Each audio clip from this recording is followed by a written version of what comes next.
তো বন্ধুরা, আমরা এখন চলে এসেছি এখানে তুমলুকের রাজবাড়ির দিকে।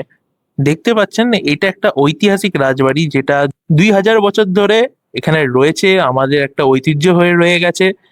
এটাকে আস্তে আস্তে যদি রেনোভেশন হয় খুবই ভাল লাগবে। আমি চাইবো ওয়েস্ট বেঙ্গল গভর্নমেন্ট যারা এখন রয়েছেন, ওনারা এইটাকে যদি আরো গড়িয়ে তুলতে পারে, একটা ঐতিহাসিক রাজবাড়ি বানিয়ে উঠাতে পারে। এটার সঙ্গে আমাদের অনেক ঐতিহ্য মিশে রয়েছে।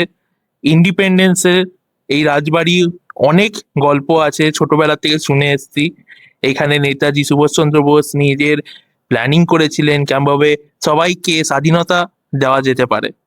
তো এটা দেখুন, এই রাজবাড়িটা একটা ছোট্ট দৃশ্য আমি তুলে ধরলাম। এই যে দৃশ্যটা আপনাদের কাছে তুলে ধরলাম, যদি এটা আপনাদের কাছে ভাল লাগে তাহলে প্লিজ ফলো করে দেবেন। এরকম আরো ছোট ছোট দৃশ্য আমরা তুলে ধরতে চাই আপনাদের কাছে, আর দেখাতে চাই আমাদের ওয়েস্ট বেঙ্গলের সৌন্দর্য। আর আস্তে আস্তে আমরা অনেক জায়গায় ঘুরবো, এরকম ঘুরতে ঘুরতে ছোট ছোট দৃশ্যগুলো আমরা দেখবো। চলুন।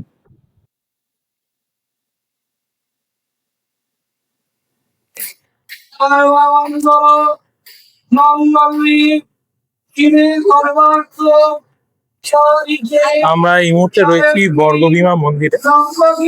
খুবই সৌন্দর্য এখানে।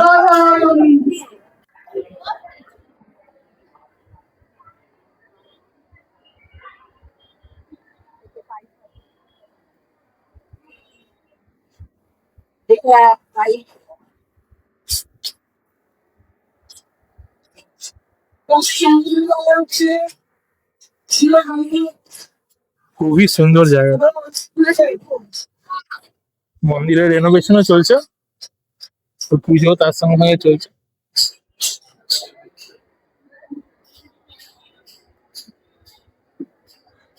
চলো এবার আমরা লাইন দেবো, মানে পুজোটা দিব।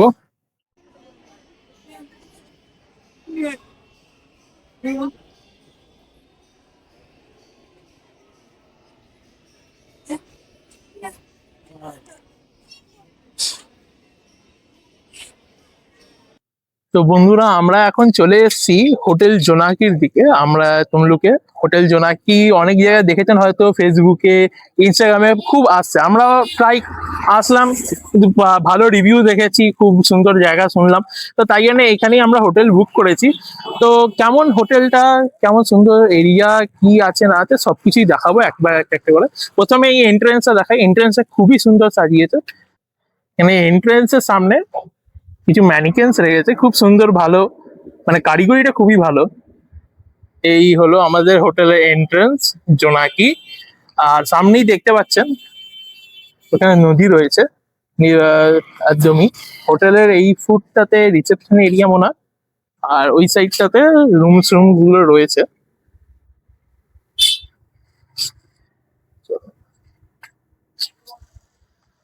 আচ্ছা, এইটা হচ্ছে রেস্টুরেন্ট এরিয়া, যেটুকুনি মনে হচ্ছে এটা রেস্টুরেন্ট এরিয়া। দেখতে পাচ্ছি পেপসি দিয়ে রয়েছে, ফ্রিজার টিজার রয়েছে। এখানে সিটিং এরিয়া করেছে, ভালো সাজানো রয়েছে। গার্ডেনটা কিন্তু খুবই সুন্দর দেখতে পাচ্ছি। গার্ডেনটার দিকে আমরা যাবো আগে।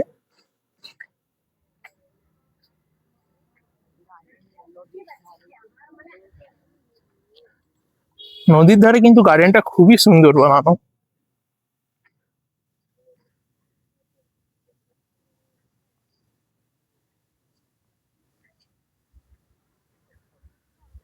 খুবই সুন্দর দেখতে লাগছে। ওই জায়গা, ওই সাইডটাতেও কিছু রয়েছে, ওই সাইডটাতেও আমরা যাব। ওই লেফট সাইডে ওই দিকটাও যাব আমরা। এই রাইট সাইডে রয়েছি এখন গেটের পাশে, ওই দিকটাতেও যাব। বাহ, এইদিকে একটা যদি দেখছেন, খুবই সুন্দর একটা মূর্তি বানানো রয়েছে ঘন্টাগুলো দিয়ে।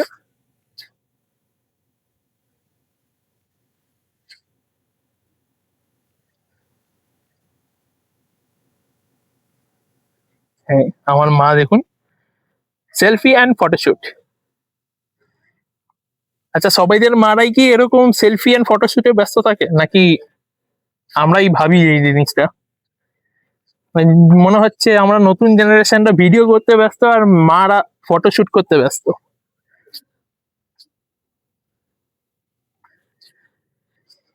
তো ওইদিকে রিসেপশনের দিকে এগিয়ে যাই।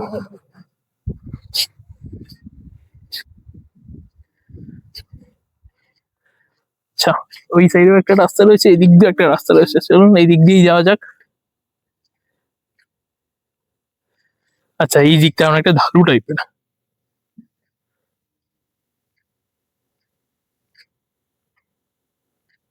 এটা অ্যাকচুয়ালি কি? ডলফিনের মতন বানানোর চেষ্টা করেছে না, এগুলো হচ্ছে বাইকের, যদি ঠিক মতন করে দেখেন এগুলো কিন্তু বাইকের ফ্রন্ট যে মাড গার্ড যেগুলো থাকে ওইগুলো। বাহ, ভালো কাজে লাগিয়েছে।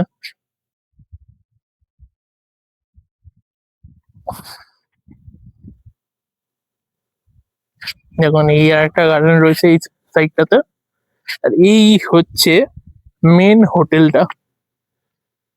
ভেতরে তো ঢুকবোই অবশ্য।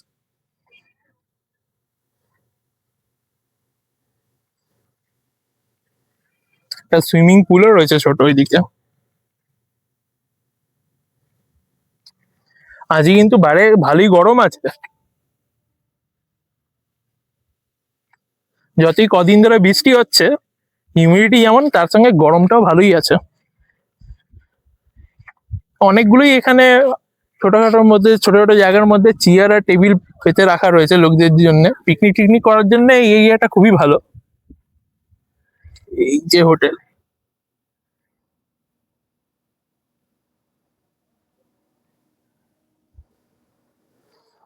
এবার হোটেলের ভেতর দিকে ঢুকি, দিয়ে তারপরে আমরা দেখবো আমাদের রুম কেমন দিয়েছে, রুমের দিকে এগিয়ে যাই। তো আমরা ডাইরেক্ট আবার রুমে ঢুকে আপনাদেরকে ভিডিও করবো। বন্ধুরা, আমরা এখন চলে এসেছি আমাদের রুমের দিকে। এটা রুম 301 জোনাকি হোটেলের মধ্যে। তো রুমের ভেতরে আমরা ঢুকবো, প্রথমেই দেখতে পাচ্ছি এটা বিরাট বড় কিং এর কিং সাইজ, এখানে বেড রয়েছে, একটা সোফা রয়েছে, তার সঙ্গে এখানে রাইট সাইডে একটা সিঙ্ক দিয়েছে। খুবই একটা মানে ভালো একটা জিনিস করেছে, যেটা যে কেউ রুমের মধ্যে ঢুকলে হাত টাত ধুতে পারে। তার পাশে একটা বড় জানলাও রয়েছে ওই দিকটা দেখার জন্য। আর এই সাইডটাতে সব থেকে মানে এই রুমের সব থেকে মেন অ্যাট্রাকশনটা হচ্ছে এই বড়, সব থেকে বড় একটা ভিউটা। দেখতে পাচ্ছেন সামনে বিরাট বড় একটা ভিউ, যেখান থেকে আমাদের রূপনারায়ণ নদী যেটা বয়ে আসছে, এটা প্রতাপপুর ক্যানালের দিকে যেটা বয়ে যাচ্ছে। দেখতে পাচ্ছেন সামনে একটা লঞ্চ নিয়ে ফিশিং ফিশিং এ কাজ করছে, ফিশিং এর জন্য। তার সঙ্গে এই হোটেলের যে এনভায়রনমেন্টটা বানিয়েছে গার্ডেনের সঙ্গে পুরো নেচার দিয়ে, খুবই সুন্দর। রুমটা দেখি, রুমের মধ্যে এখানে আমার মা রয়েছে, বাবাও রয়েছে, তার সঙ্গে রুমে একটা ব্যাড রয়েছে, যেটা ব্যাডও বলতে পারেন, ভালোও বলতে পারেন। যে বাথরুমের ইয়েটা পুরোপুরি দেখা যাচ্ছে উইন্ডো দিয়ে, যদিও কার্টেন দিয়েছে, কিন্তু অনেক সময় অনেক লোকে এটা পছন্দ করে না যে বাথরুমের ভিউটা বাইরের থেকে লোকেরা দেখবে বা কিছু হবে। ঠিক আছে, ওইখানেও একটা বড় উইন্ডো রয়েছে আমাদের বেডের পেছনে, সেটা আমরা এখন কার্টেন দিয়ে ঢাকা রেখেছি, প্রচন্ড ভাবে রোদ্দুর ঢুকছে ভেতরে, তাই জন্য। তো ভিডিও আমরা যখন কালকে বেরোবো বা নেক্সট ইয়েতে যাব, তো আমরা ট্রাই করব আপনাদেরকে জানানো হবে রুমের রেন্ট কত নিয়েছে, কত ভাড়া পড়েছে, খাবার দাবার মিলিয়ে কি সব, মানে যেটা নিচ্ছে ওটা ন্যায্য নাকি বেশি না হচ্ছে ট্যাক্স ট্যাক্স দিয়ে, সেগুলো পুরোপুরি আমরা জানাবো। তো আস্তে আস্তে আমরা ভিডিওগুলো দেখি। আজকের দিনটা এখানেই আমরা ঘোরাঘুরি করব, রেস্ট নেব, এরপরে আমরা একটু লাঞ্চ করতে যাব, তারপরে আপনাদের সঙ্গে আবার শেয়ার করব। তো ভিডিওটাতে আমাদের সঙ্গে থাকুন, পারলে ফলো করে দেবেন, কমেন্টে জানাবেন কেমন লাগছে ভিডিওগুলো। হয়তো অনেকদিন বাদে ভিডিও করছি, বাজে লাগতে পারে, ভালো নাও লাগতে পারে, তবুও সাথে থাকবেন আর আমাদের সঙ্গে ভিডিওগুলোতে।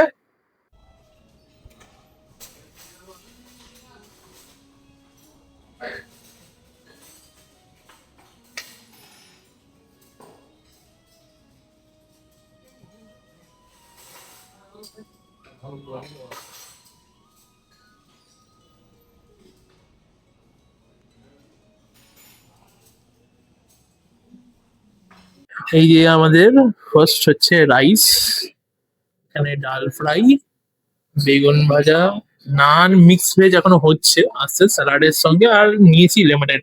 গরমটা প্রথমে রয়েছে, লেমনেডটা বডি ঠান্ডা করার জন্য নিচ্ছি। মা রাইস নিচ্ছে, মানে বাবা স্যালাড নেওয়া স্টার্ট করে দিয়েছে। তো আমরা লাঞ্চটা করে নিই, গিয়ে তারপরে কোথায় যাবো না যাবো, আচ্ছা আপনাকে অবশ্যই বলবো, তার সঙ্গে খাবারগুলো কেমন কি কি হয়েছে সবই জানাবো পরে। চলো।